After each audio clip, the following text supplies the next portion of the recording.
உலகில் உள்ள அங்காள பரமேஸ்வரி ஆலயங்களுக்கெல்லாம் மேல்மலையனூர். அங்காள பரமேஸ்வரி அம்மன் தான் தலைமையிடம் என்கிறது தலபுராணம். அங்காள பரமேஸ்வரி அம்மன் சென்னையிலிருந்து திருவண்ணாமலை செல்லும் வழியில் செஞ்சிலிருந்து வடப்புறம் 20 கிலோமீட்டர் தொலைவில் மேல்மலையனூரில் கோவில் கொண்டு பக்தர்களுக்கு அருள் வழங்கி வருகிறாள். அவள் இந்த தலத்துக்கு வந்தது எப்படி தெரியுமா? சிவனை பார்க்க கைலாச மலைக்கு பிரம்மன் வந்தார். தூரத்தில் பிரம்மனை பார்த்த சக்தி தேவி பிரம்மனின் 5 தலையை பார்த்து சிவன் என்று நினைத்து வணங்கிக் கொண்டே வந்தார். முகத்தை அருகில் பார்த்த பிறகுதான் தெரிந்தது பிரம்மன் என்று. 5 தலையை பார்த்தவுடன் சிவன் என்று நினைத்து விட்டீர்களா? எனக்கும் 5 தலை, சிவனுக்கும் 5 தலை என நகைத்தார். 5 தலை இருப்பதால் தான் அவருக்கு ஆணவமா என்ற பரமன் பிரம்மனின் ஒரு தலையை வெட்டி வீசினார். தன் தலைவனின் ஒரு தலை பரிபோக காரணம் அம்பிகைதான் என்று கருதிய கலையரசியான சரஸ்வதி பராசக்தி மேல் கோபம் கொண்டு, சக்தி, நீ அரண்மனையில் வாழ்ந்தாய், இனி நீ இடமில்லாமல் அலைந்து புற்றையே வீடாக கொண்டு வாழ்வாய் என்று சபித்தாள். சரஸ்வதியின் சாபத்தால் பர்வத இராஜ புத்திரியாக திகழ்ந்த அன்னை பார்வதி தேவி பூலோகத்தில் தோன்றி இருக்க இடமில்லாமல் எங்கு தங்குவது என்று தெரியாமல் அவதிப்பட்டாள். இப்படியே பல இடங்களுக்கு சென்று களைப்படைந்து நிற்கும் போது ஓரிடத்தில் நறுமணம் வீசியது. அந்த திசையை நோக்கி நடந்தாள். அந்த இடம் அழகான நந்தவனமாக இருந்தது. அவ்விடத்திலேயே அமர்ந்து தவம் செய்ய தொடங்கினாள்.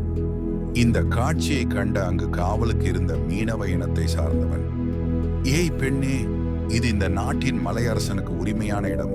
இங்கு நீ தவம் செய்வது உனக்கு நல்லதல்ல. எங்கள் அரசர் தெய்வ நம்பிக்கை அற்றவர். நீ தவம் செய்யும் தகவல் அரசருக்கு தெரிந்தால் உன் உயிருக்கு ஆபத்து நேரலாம். ஆகவே இங்கிருந்து போய்விடு என்று எச்சரித்தான். மகனே, இந்த பூமியே என் சொந்த இடம்தானப்பா. இவ்விடத்தை உன் மலையரசனுடையது என்று நீ கூறுவது நகைப்புக்குரியதடா. நான் இங்குதான் தவம் செய்வேன் என்று சொன்னாள் பராசக்தி. அதற்கு அந்த காவலன், ஏதோ உனக்கு நேரம் சரியில்லை என்று நினைக்கிறேன், அதான் பாவம் இங்கு வந்து மாட்டிக்கொண்டாய் என்றான். உடனே அன்னை புன்னகைத்தபடி தன் உடலை புற்று மண்ணால் மூடினாள். அந்த காட்சியை பார்த்தவன் பிரமித்து போனான். இந்த பெண் அன்னை பராசக்தி என்பதை உணர்ந்தான். அம்பிகை மீது பக்தி உண்டானது. மக்களிடம் சொன்னான். நந்தவனத்தில் திடீர் புற்று உருவானதை அறிந்த மக்கள் அதிசயித்தனர். புற்றை பலர் வந்து பார்த்தார்கள். இந்த தகவல் அரசருக்கு தெரிந்து, எனக்கு சொந்தமான தோட்டத்தில் புற்று இருக்கிறதா, இதை உடனே இடித்து தள்ளுங்கள் என்று உத்தரவிட்டான். புற்றை இடிப்பது பெரும் பாவம், அதை செய்யாதீர்கள் என்று எத்தனையோ பேர் கூறியும் கேட்கவில்லை அரசர். இறைவன் மேல் நம்பிக்கை இல்லாமல் தன் பூந்தோட்டத்தில் இருந்த புற்றை உடைக்க உத்தரவிட்டான். பணியாளர்கள் புற்றை உடைத்தார்கள். அப்பொழுது அருகில் இருந்த மீனவ இனத்தை சார்ந்த அந்த காவலன் அந்த புற்று மண்ணை ஒரு கைப்பிடி எடுத்து வைத்துக் கொண்டான். புற்றை உடைத்து விட்டு அந்த இடத்தை சுத்தம் செய்து சென்று விட்டார்கள் அரசரின் பணியாளர்கள். அவர்கள் போன பிறகு தன் கையில் இருந்த புற்று மண்ணை அந்த இடத்தில் மறுபடியும் வைத்து பூஜை செய்தான் மீனவன். புற்று மறுபடியும் வேகமாக உருவானது.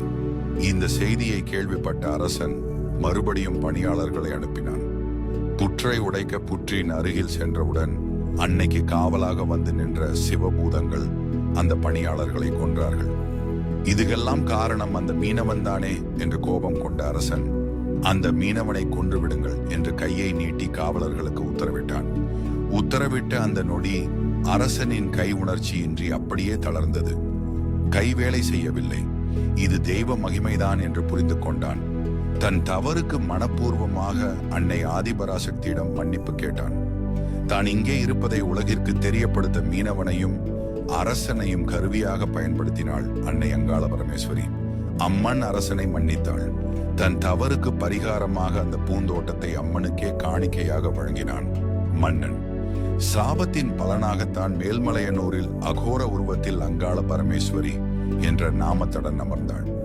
சில காலம் கழித்து திருவண்ணாமலைக்கு சென்று அங்கு பிரம்ம தீர்த்தத்தில் நீராடி சாபம் நீங்கி ஒரு மூதாட்டியின் வடிவம் பெற்று மீண்டும் மலையனூர் வந்து தங்கினார். அதன் பிறகு மலையனூரில் உள்ள மீனவர்கள் அங்காளம்மனுக்கு கோயில் கட்டினார்கள். அம்மனுக்கு உதவியாக இருந்த மீனவ சமுதாயம்தான் இன்று வரை அந்த கோயிலில் சேவை செய்கிறார்கள். உலகில் உள்ள அங்காள பரமேஸ்வரி ஆலயங்களுக்கெல்லாம் மேல்மலையனூர் அங்காள பரமேஸ்வரி அம்மன் தான் தலைமையிடம் என்கிறது தலபுராணம். இந்த ஆலயத்திற்கு சென்று வணங்கினால் செய்வினை பாதிப்பு, விரோதிகளால் உண்டான பிரச்சனைகள் விலகும். இந்த அம்மனின் புற்று மண்ணை 48 நாள் நெற்றியில் இட்டு வந்தால் சகல நன்மைகளும் உண்டாகும். அன்னை அங்காள பரமேஸ்வரி துணை நிற்பாள்.